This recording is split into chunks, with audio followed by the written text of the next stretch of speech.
Hello, नमस्ते। आप सभी का स्वागत है हमारे यूट्यूब चैनल शिक्षक साथी पर।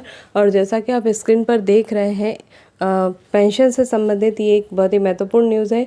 पेंशन प्रकरणों में कुछ बदलाव किए गए हैं, उन बदलावों से संबंधित ये न्यूज़ है। चलिए देखते हैं कि ये पूरी न्यूज़ क्या है। भोपाल मध्य प्रदेश शासन के करीब 5 लाख शासकीय कर्मचारियों के लिए गुड न्यूज़ है। सरकार कर्मचारियों के पेंशन प्रकरण से जुड़े नियमों में बदलाव करने जा रही है। निर्धारित किया जा रहा है कि कर्मचारी के रिटायर होते ही उसका पेंशन प्रकरण तैयार हो जाए, इसमें किसी भी प्रकार की देरी ना हो। इसके लिए कोई गाइडलाइन अथवा एसओपी नहीं, बल्कि नियमों में बदलाव किया जा रहा है ताकि जिम्मेदारी निर्धारित की जा सके और लापरवाही के लिए दंडित किया जा सके। पेंशन भविष्य निधि एवं बीमा संचालनालय ने राज्य कर्मचारी आयोग से सुझाव मांगे। पेंशन भविष्य निधि एवं बीमा संचालनालय ने राज्य कर्मचारी आयोग से भी सुझाव मांगे हैं। प्रदेश में प्रतिवर्ष औसतन 1,500 अधिकारी कर्मचारी सेवानिवृत्त होते हैं। नियमानुसार पेंशन प्रकरण को सेवानिवृत्त होने के पहले ही अंतिम रूप दे दिया जाना चाहिए, पर ऐसा होता नहीं है। संबंधित विभाग कोषालय से सेवा पुस्तिका भेजते हैं, वहाँ वेतन निर्धारण संबंधी सत्यापन होता है। इसके बाद विभाग संभागीय पेंशन कार्यालय को प्रकरण भेजते हैं। इसमें 3 से 4 माह का समय लग जाता है। मध्य प्रदेश में शासकीय कर्मचारियों के पेंशन नियम में संशोधन हेतु समिति गठित। इस विलंब के लिए अभी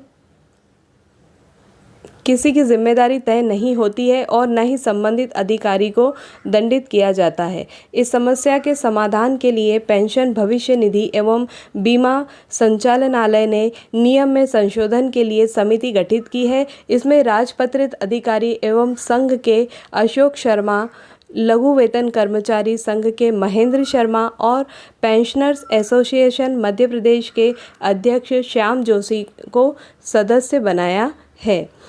मध्य प्रदेश सिविल सेवा पेंशन नियम 1976 कर्मचारियों से सुझाव मांगे। इनसे मध्य प्रदेश सिविल सेवा पेंशन नियम 1976 के प्रचलित प्रावधानों को सरल करने के लिए सुझाव मांगे गए हैं। साथ ही राज्य कर्मचारी आयोग से भी कहा गया है कि वह इस संबंध में कर्मचारी संगठनों से चर्चा करके अभिमत दे। संचालक पेंशन भविष्य निधि एवं बीमा जे.के. शर्मा ने बताया कि पेंशनरों की सुविधा के लिए कई कदम उठाए जा चुके हैं।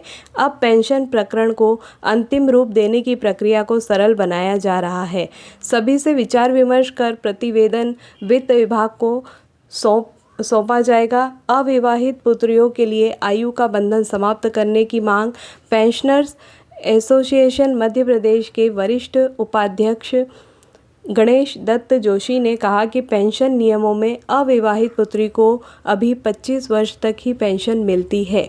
इस आयु बंधन को समाप्त किया जाना चाहिए। साथ ही पेंशनर की महंगाई राहत डीआरबी कर्मचारियों के महंगाई भत्ते में वृद्धि के साथ बढ़ाने की व्यवस्था सुनिश्चित होनी चाहिए।